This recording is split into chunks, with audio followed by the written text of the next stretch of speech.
All right. Hi, everyone.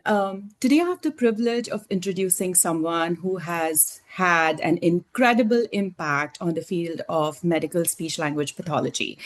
Theresa Richard is a speech language pathologist, educator, entrepreneur, podcast host, researcher, and currently a PhD candidate. I would just say within few weeks, Dr. Theresa Richard. She is the founder of the Med SLP Collective, as well as Med SLP Education, and a creator of the Swallow Your Pride podcast. Two platforms that have transformed how clinicians access evidence based education and connect with experts around the world. What I admire most about Teresa is that she had never been afraid to think beyond the traditional clinical pathway. While continuing to advocate for excellence in patient care, she had built educational communities that have reached thousands of clinicians internationally. At the same time, she had balanced the demands of being a researcher, leadership, entrepreneurship, and motherhood. Sorry, I should also add an author, a testament for dedication, passion, and vision.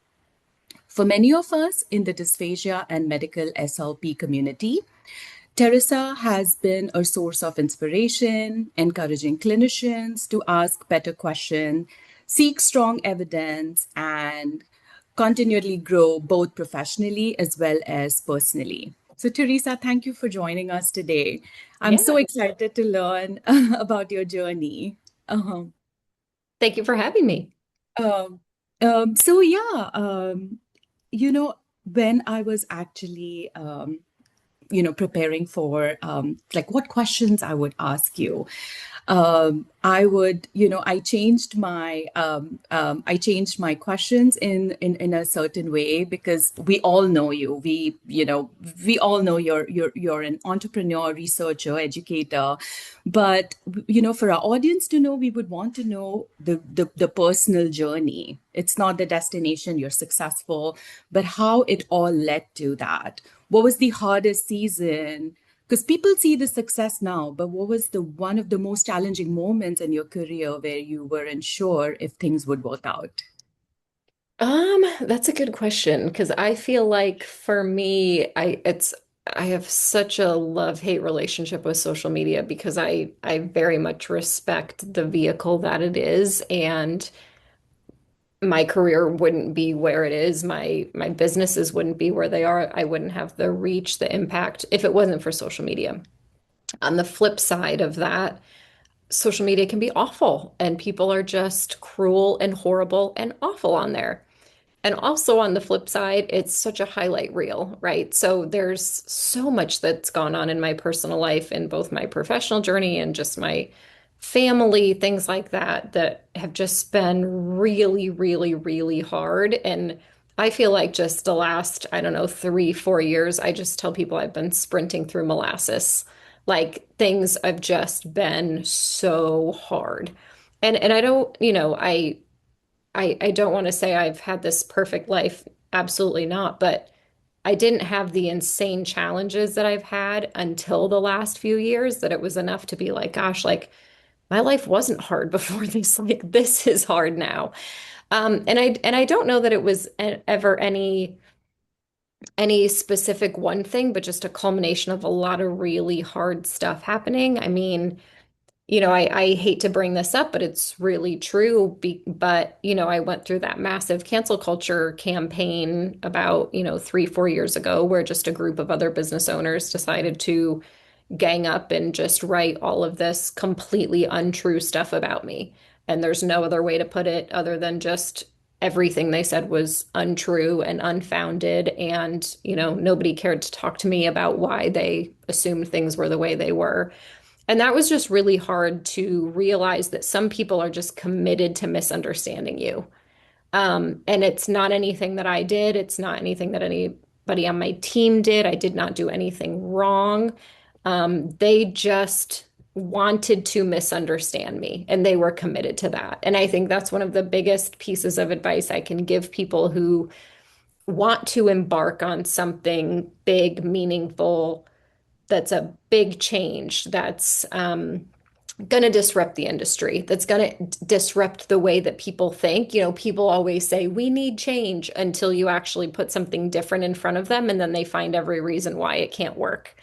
And I think, if you're just committed to misunderstanding people, you're committed to arguing for your own limitations, like this is not a field for you.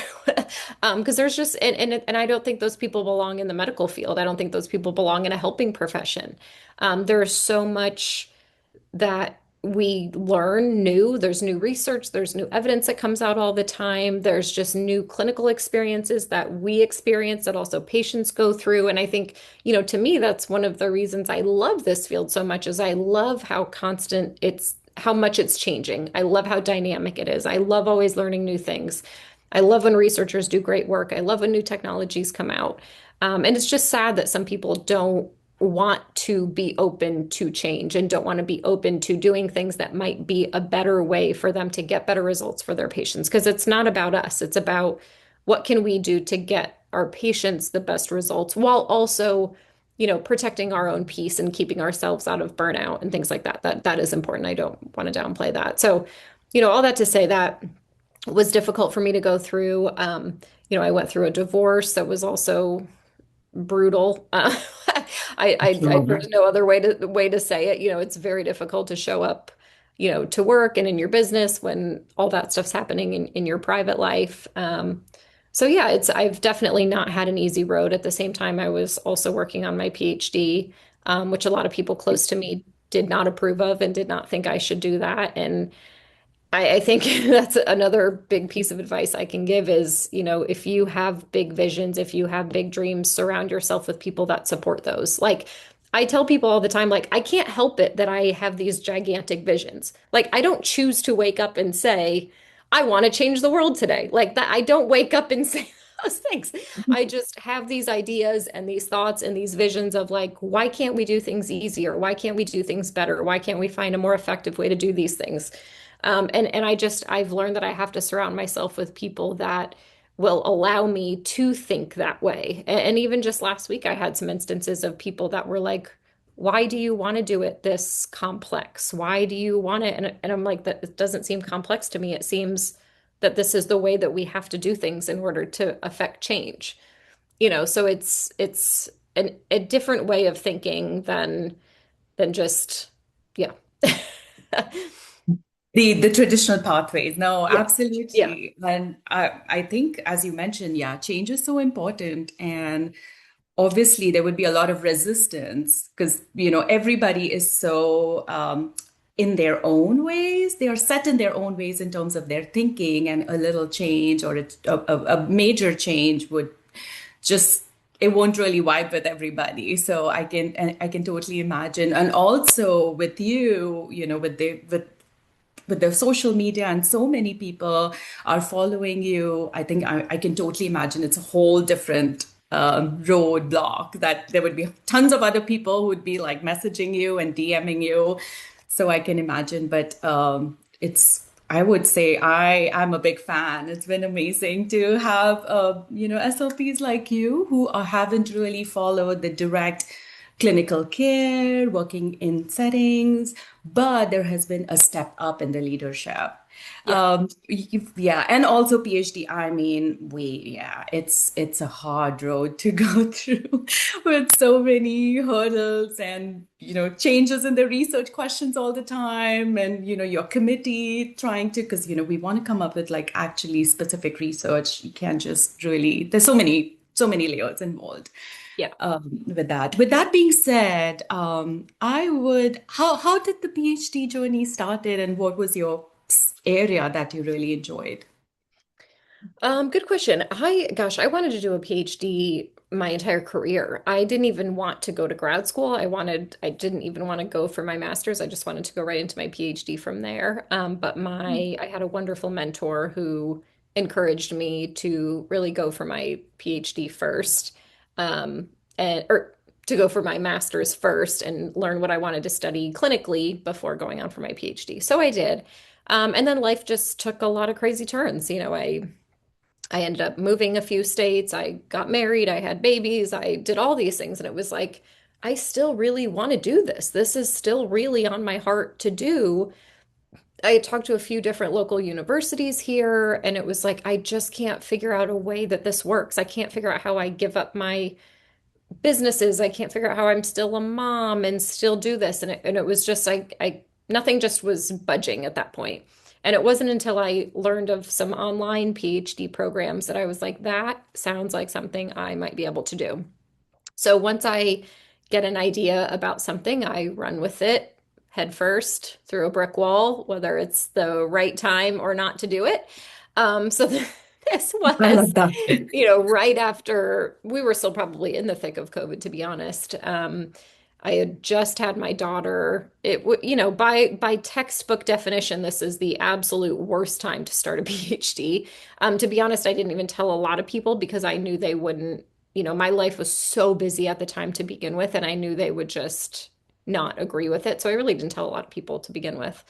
But yeah, I just, I told myself I need to just at least try. Like this is the closest that I've come to the best possible scenario of me getting through it, and I want to just start. A lot of people said getting a PhD might take 5, 6, 7, 8 years as a working mom, and I'm like, well, I need to start now if that's how long it's going to take. So I really didn't have a lot of expectations, which I'm grateful for. I just said I need to just start. And if I have to drop some classes and if I have to extend it, I will.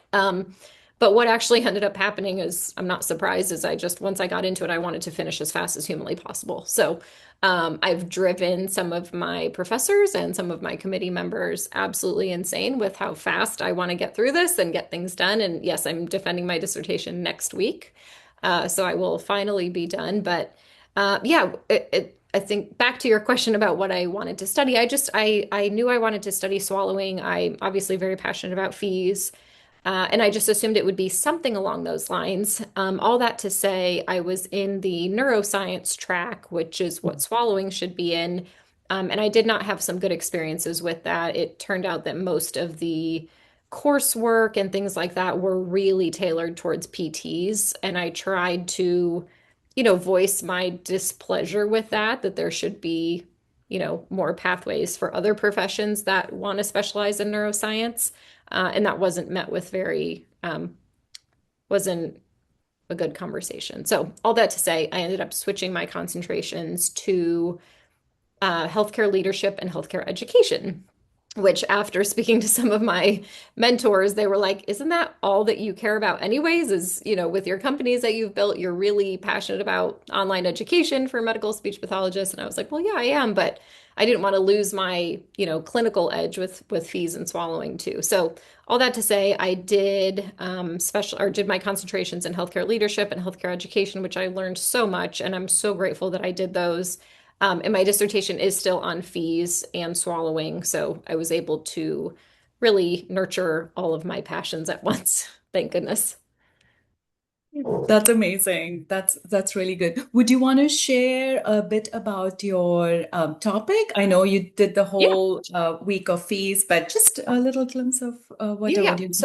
So I'm just passionate about, I understand in my years of clinical experience why fees is so important and why it has such an important place in our field. I did mobile fees for a lot of years, and the biggest a lot of reasons that I'm so passionate about it, but just really the biggest is just the accessibility of it. I Yes, worked in a lot of facilities in rural upstate New York that the closest hospital might be 3, 4 hours away.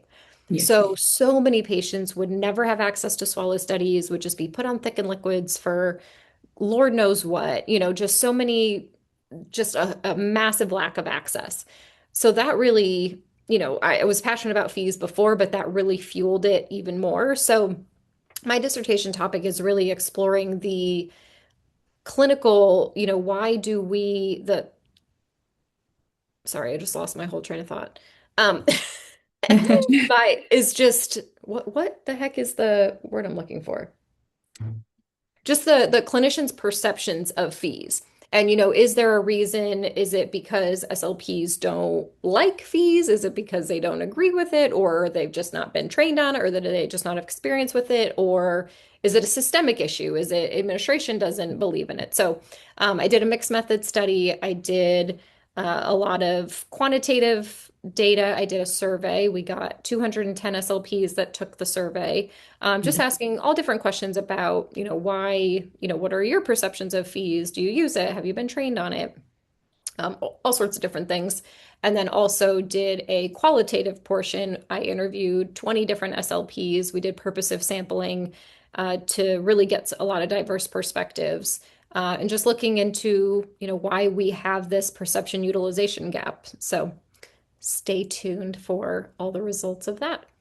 That's amazing. We want Yeah. fees. We want research on fees and, SLP's perspective because we've all been talking and gearing towards the same big cause. It's like speaking to the choir that fees is our Yeah. area, and we would Yeah. love to work more in different settings and bringing on that.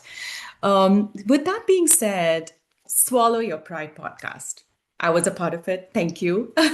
It's such a beautiful, I would say, platform with no judgments. And we're not here, as I mentioned, to kind of like backlash anybody, but it's just your platform to kind of speak up what you truly feel. And that's the best part that I love about it. And also the Med SLP collective has impacted thousands of clinicians around the world. Looking back, what was your original vision behind this platform? And like, how did you ever think that it would go so big and so No, internationally? no, absolutely not. I think that's a blessing and a curse of mine is that I don't I can't think that big because when you think that big, you'll talk yourself out of things. Like I just get these ideas. I know I can do things better, quicker, faster for some things. I know we can make things more efficient, more effective. Okay, let's go do the thing. And I don't usually have expectations when I start things. Like I had no expectations when I started the podcast. Other than, I just knew that I wanted to get this information out there because I knew it was valuable. And I knew that I had a lot of really smart friends that had a lot of really good information that they could share, and a lot of SLPs that wanted this information. And it was literally as simple as that. And then from that, I realized, okay, there's a lot of people listening to this podcast, which means there's a lot of people that just want more knowledge and experience with dysphagia, with medical speech pathology. So I started the collective again, had no idea what I was getting myself into. In the beginning, I was writing all the content myself. I just kept, churning out all of these resources, all of these handouts. And then thank goodness I had wonderful mentors that were like, you need to hire, people to help you write this stuff, help you run this stuff. And from there, it's just taken off. And I'm so grateful for it, but I would never ever, ever, ever take, full responsibility for it because it's been such an incredible team effort. And, the word collective, I truly, truly, truly mean it. We've probably had hundreds of content creators at this point that have all come in and given their time and given their expertise. And we've obviously paid them well. And I'm proud of the collective effort that it really, truly has become. It takes a village Yeah. Yes, to absolutely. build Yeah. it. Yeah, it's beautiful.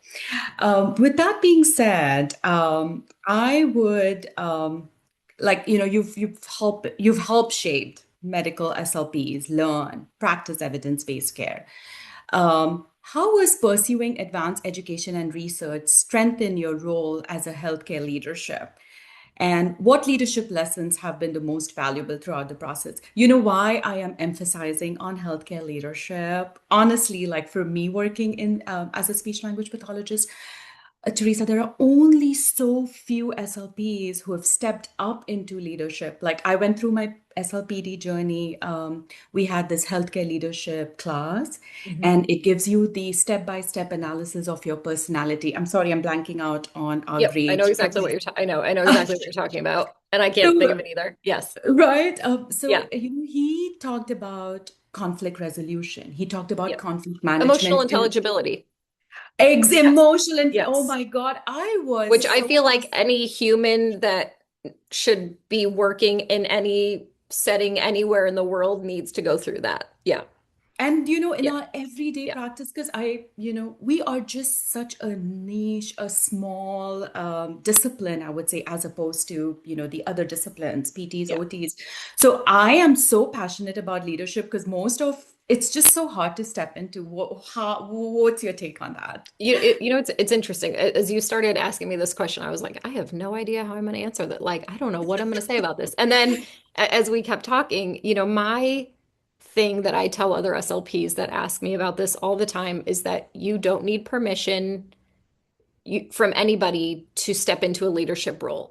No one is going to invite you into a leadership role. And I think that's something that we, for some reason, is not taught to speech pathologists. And, Yeah. as I've progressed in my PhD and I'm doing a lot of work with some PTs now, we are where the PT profession was 20 years ago. So it stinks that it's taken us this long to get to where they are, but they've gone through a lot of the same trials and tribulations as a field that we have. And one of the things is it when PTs step up into leadership roles, it's not because someone said this role is only for a PT. It's only because they've There's just nobody learned else. that these roles do exist and that these roles are part of the career journey. And I think for SLPs, it's not something, I think grad school is so overloaded as it is. I'm never bashing grad school instructors, professors, because I recognize how difficult that curriculum is. So please don't misconstrue my words as knocking grad school programs. There's just so much to learn, right? And I don't think career advancement is a topic that's discussed much because there's just so much other stuff to cover. And so my advice to anybody that has a leadership bug or wants to just change and do things differently than the way they've always been done, go apply for that position. Go create the position. I've talked to so many people on my podcast that the position didn't exist and they were part of creating it. So no one needs to give you permission to go do something that you want to do that you think you can do more efficiently, more effectively. 9 times out of 10, administration is looking for someone to fill that role. And if you have a desire to do it and you have a will and you have experience and you think that it's something you can contribute to the greater cause of the facility or the system, just go talk to people, go create it if you have to. Or if it's something that does require a certain skill set, go acquire those skills. Go take some leadership management courses, go take some management courses, whatever it is that you want to do. You don't need permission to do it just because you're an SLP. Beautiful. Great message. Just go and create the, Yeah. the space for yourself and be a part. Yeah. Because Yeah. as So I think that's right. what people are like, well, who gave you permission to do this? I'm like, nobody did. Nobody told me I couldn't do it either. Like I Yes. I don't sit home and think, am I allowed to do these things? I just get these ideas and I go do them. Yeah, the thoughts come to you. And also the Yeah. thoughts come to you because you've gone through the process. You've gone through it. Because most of the time, I usually feels, okay, director of rehabilitation, someone who has been in the team for a long time. And they were like, okay, fine. So they just like, okay, you'll be the DOR, or, you've had like some background. But most of the times, because SLPs are so heavily loaded with clinical care and the actual patient care work, it's the opportunities, I think, it's very rare. The conversation is already done and we just get to know, okay, Yeah.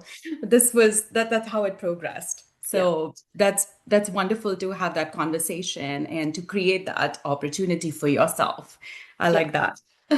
um Actually, this is my favorite question. And I think we talked a little bit about that. Balancing motherhood and ambition. As a mom, I admire that. It's no joke to be a mother, a business owner, educator, researcher. What have you learned about balance and what you wish someone had told you this before or earlier? I wish someone had told me that balance doesn't exist, so don't even try to achieve that. I really think there's seasons of life with both kids, with work, that you're gonna have to focus on one thing over the other, and that's just the way it is. There's seasons where I'm so busy with work that it just has to be that way. I'm about to defend my dissertation next week. Thank goodness I have wonderful family and support system. My daughter is on vacation for this week. I have wonderful family that we were able to curate that so that I could have this whole week to prepare. I know that there's times that, my kids need me when I'm busy with work and we navigate that. And there's also times where, I have to be a mom and sometimes work gets pushed aside and it just is what it is. And it's tough. I'm not going to say it's not tough, but I try to give myself some grace on that. I think my Always. once I had kids, my time management skills just went through the roof. People always ask me, how did you get these time management skills? And I would just tell them have a baby. I think at that point you just learn, you have 10 minutes to do this, you have 15 minutes to do this, you learn and you navigate and I just try so hard not to give myself or to just give myself grace that it's not going to be perfect. There is no, I think when you're a mother, this is going to sound bad, and I hope it's intended the way I'm trying to say it. For some parents, I'll say parents, it's easy for them to work a 9 to 5 job, come home, parent from 5 to 9, and that is their every single day schedule, and it's good, and everybody's good with that. For some business owners, entrepreneurs, mothers that have kids with special needs or kids that have different needs where not every day is the same, those types of schedules just don't happen. So Mhm. a lot of times I just look at my calendar like by the month. Like, okay, what days am I, is work totally off limits? What days am I totally immersed in work? And I need to make sure that my kids are well taken care of, that they're at activities that they're happy about that will distract them from me being in work too. And, a lot of it too is as I've gotten older and I've studied this a lot more, I've really studied it a lot in the last year is how do we as moms frame this not as a bad thing, right? And I think it doesn't, my daughter gets upset when I say, hi babe, I'm going on a work trip this weekend. I'm not going to see you for a few days, but you're going to go spend this night with Grammy. You're going to go, you're going with friends to go to this fun thing.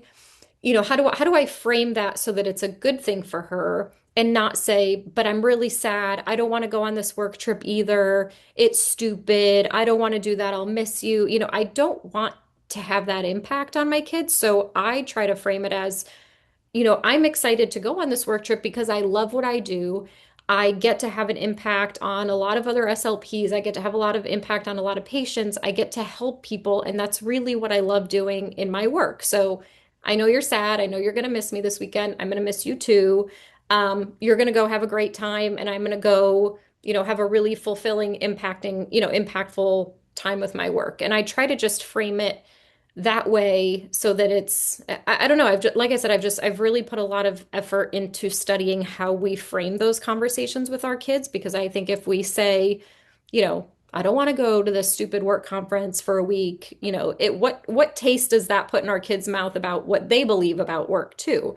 And I want my daughter to grow up and change the world. I want her to think that she can go do something big, go be whatever she wants to be and have an impact on the world. I don't want her to remember her mom as frustrated and burnt out because she couldn't balance everything. I want her to remember me that, I was excited to go do this work. And then when I came home, we did really fun things too. So Yeah. So nicely said, right? thank Language, you. the actual use of language for the kids, because they learn from parents. Yeah. So it's great to have those. That I'm ambitious. And yet I'm also a mom, and to Yeah. balance both is no joke. It's really hard. Yeah. We admire you for that. And Yeah. also I think you brought a very beautiful point about entrepreneurship. You're always on the phone. There is no breaks.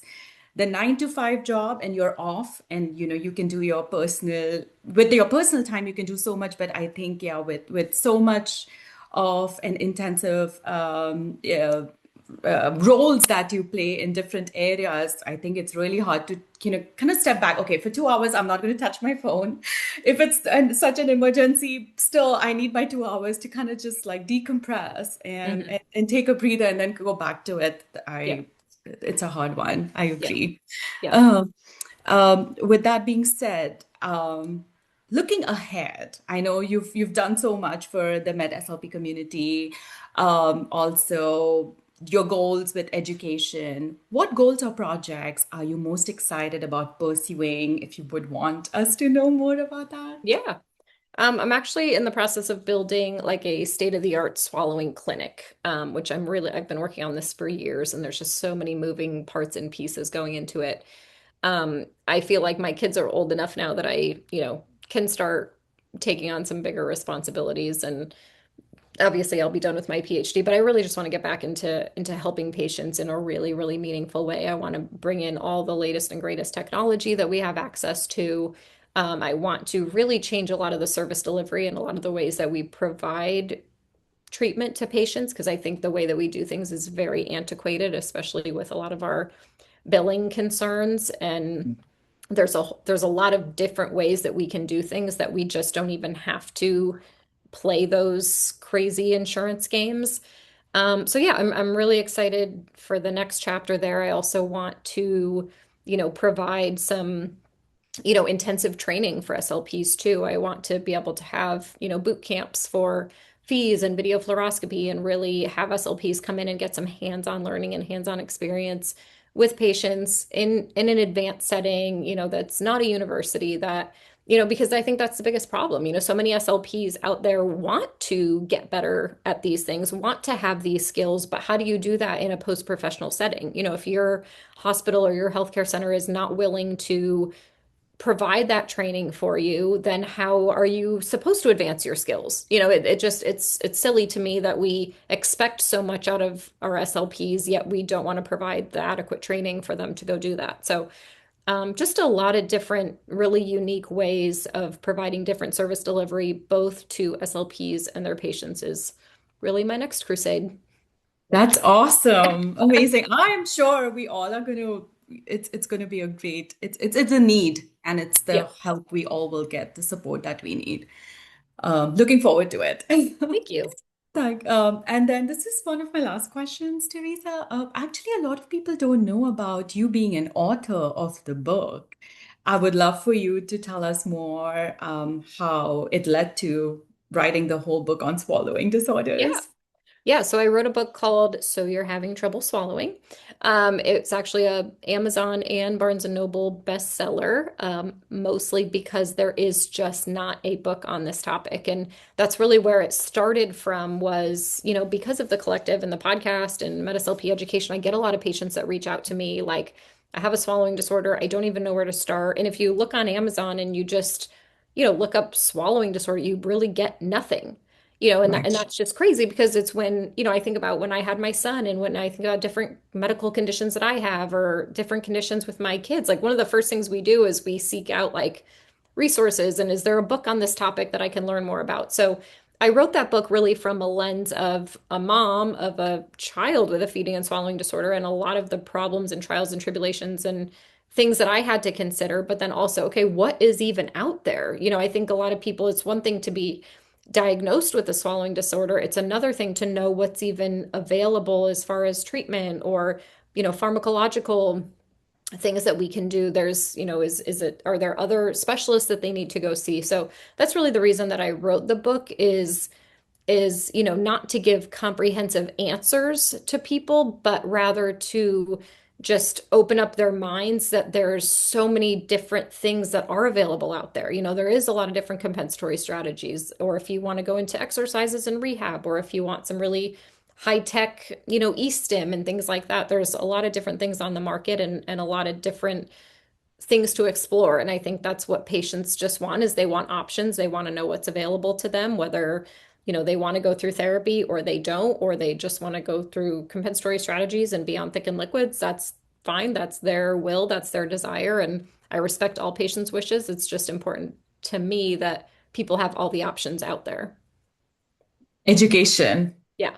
One of our favorite. Yeah, we educate them, and I think that book is amazing to Thank you. give you a front load, yeah, of what you're getting into, why do you have this, and also helps you to carve a good pathway, and you can be heavily involved with also your medical advices that's been given to you. So Yeah. that's amazing. Yeah. Thank you. Wonderful. All right. Also, I just want to let everybody know that Theresa Richard is also from RMU, Rocky Mountain. So I just wanted to give a shout out to them. Finishing PhD in, I would say, like Next week, Next literally. week, I should be done. Yeah. Yay! Congratulations once Thank you. again. Thank Thank you you. so much for your time and being here with us. Yeah. Thank you for having me. I am